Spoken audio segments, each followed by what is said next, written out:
Hello, this is Goku for Someone, and I haven't been doing videos for a while. So first, before I get into what the video is going to be about, I do want to mention that I am still on YouTube. I am still doing videos, but you may not get them at a regular pace. I'm going to do them when I feel like it for right now. Until I have a reason to do them more frequently, I do plan to finish my top 10 list that I currently did with BK Critic, but at this time, I don't think me and BK Critic will be doing one for some time. If he wants to continue doing them, and if just leave me a message, BK Critic. Or if anybody else wants to get into a future one, have any ideas, leave me a message. It's fine. Let me get into the video at hand.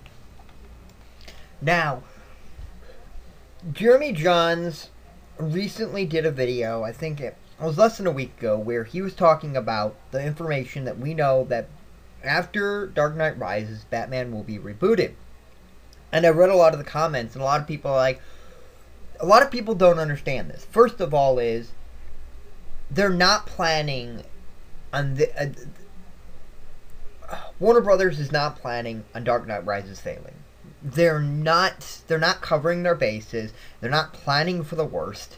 This is simply, there are reasons why they're doing this. And if you understood film and you understood why they were doing this, you would think you were an idiot for even suggesting that they're doing this because they're planning for the worst, or they think they have a horrible... No, they don't think they have a horrible film.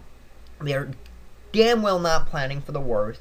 And now let me get a few things covered, and then I'll get into my ideas of why I actually think this is a good idea, and I think this is exactly what they should be doing.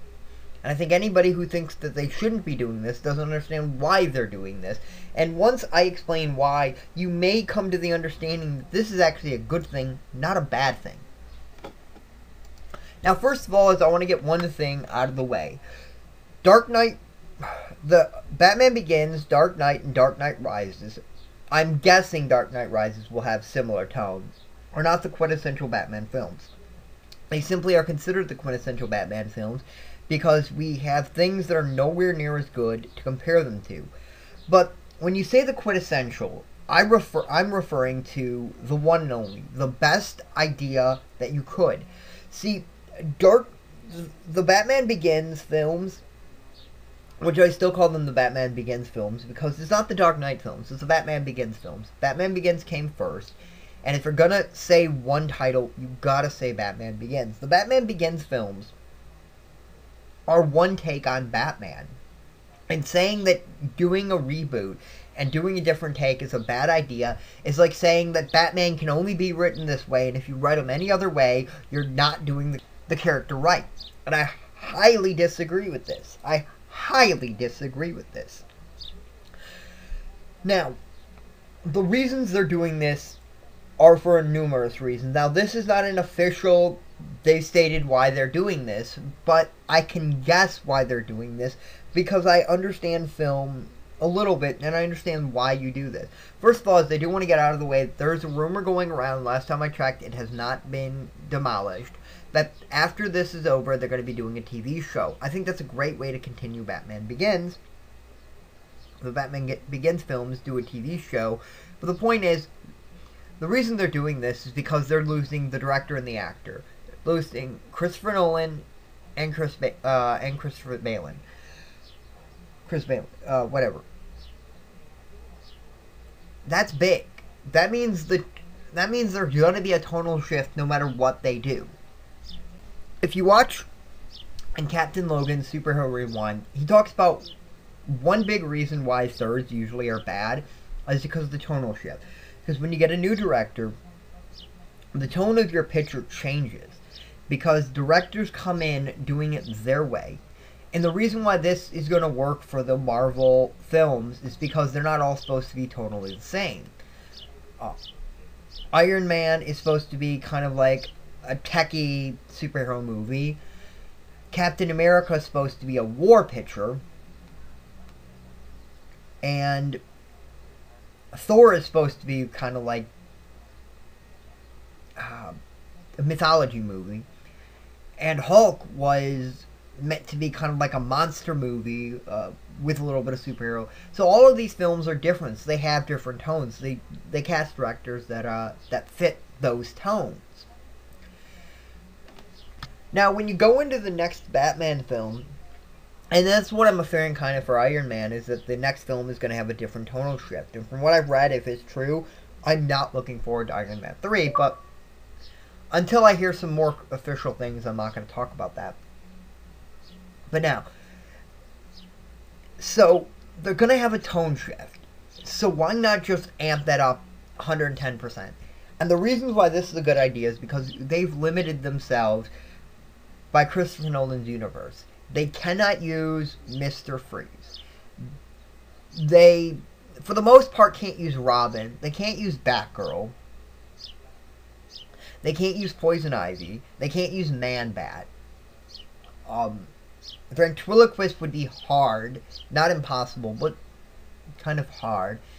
And there are many other villains they just can't use. And so, changing it, rebooting it, in my eyes, is their way of saying, okay, this was one interpretation of Batman, but now let's do a different one where we can do different stuff.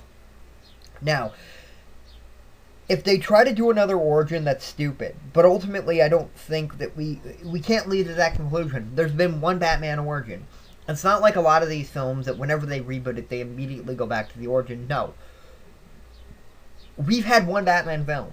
And ultimately, yes, we've had 3 Punisher films, 2 were origins, but the last time they tried to reboot that franchise, it was not an origin. They just completely changed the tone. And I actually like the third Punisher film the best, because I think that is the closest to the comic Punisher.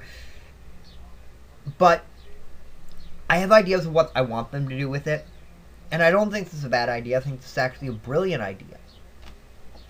I kept hearing about people saying, okay, we don't need Robin in this film.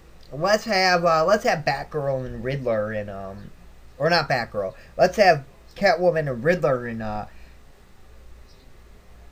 Batman Begins 4. Because, yeah, they're going to do Batman Begins 6. They're already planning it. They're not, people who thought that didn't understand the fact is Christopher Nolan does not want to do this for the rest of his life. And ultimately, I don't want this to be the only interpretation I ever get of Batman. I don't want 20 years from now hearing about Batman Begins 8 or 9. I don't want that. I want them to eventually end this and start a new idea, because I think that there is now blows himself up. Dude kind of mentioned something, and I'm going to touch on this really quickly. The problem with rebooting anything is the fact of it is there are quintessential villains you have to use. And they might run into a problem where reusing characters will be a little difficult. They're eventually going to reuse the Joker. That is a given. They're going to reuse all these major villains. Riddler is going to be reused again. Two-Face will be reused again. Catwoman is being reused again. Bane is being reused again. Mr. Freeze most likely will be eventually. Poison Ivy most likely will be eventually. Not to say that these will be anytime soon, but the Joker is one that probably will be in the new reboot. Now, I'm not saying he'll be in film 1, but if they do it the way I think they're going to do it, or if they do it the way I hope they do it, not what I think they're going to do, then there's strong possibility that he will be in this reboot franchise. This is running long, so I want to get basically in my take of what I hope they do in the reboot, and then I'm going to end this video. So I'm going to try to make this quick. First of all, is I want this to feel kind of like 30s Batman. I don't want this to be a parody piece. I want there to be computers. I want there to be cell phones. But I also want there to be dirigibles. I want the 30s cop car. I want the very... I don't know if noir or pulp is what I'm looking for, but that kind of look. Basically, I want it to be kind of like Sin City. Kind of like that type of atmosphere. I want this to... Whenever you see a trailer or a poster, I want you to know this is not Nolan's universe. I don't want this to be realistic at all. I want them to go the complete opposite. I want them to make it feel kind of like a parody piece without being restricted to an actual period. Second is I want this to be a true trilogy. I want to set up things. I want hints of villains. And I want this to lead up to something. Third of all is I want this to be a used universe. A terminology used by Star Wars is I want the first film, I already want all the major villains to be established. Riddler, Catwoman, Joker are the three major ones I want to be established. Depending on the universe they're going to do and the stories they're going to tell, Two-Face can eventually be made within this continuity. That's fine. But I want certain villains to be... I do not want the Joker to get an origin. And I basically want... They can kind of tease what his origin was, but... Yeah. That's kind of what I want them to do with that. That's pretty much what I want them to do. I think it's a great idea. I think what they can do is great. And I'll probably give more detailed ideas later on. This video was running a little long, and I didn't want it to be that long. I still gotta scour... After I'm done recording this, I'm gonna have to find some pictures, but yeah, hopefully I'll have some good pictures for this video. I have no idea right now. But yes, this is Goku for the Someone. I hope to do a couple more videos today, and hopefully they'll all be uploaded, but I don't know. We'll see. I'm not guaranteeing any videos right now. I'm not guaranteeing anything official as of right now. I plan to do more regular videos eventually, but I gotta get in the mood to do it. And I gotta figure out what I want to do with my channel. I don't know what to do with it. So, this is Goku for the Someone. I'll see you next time. YouTube.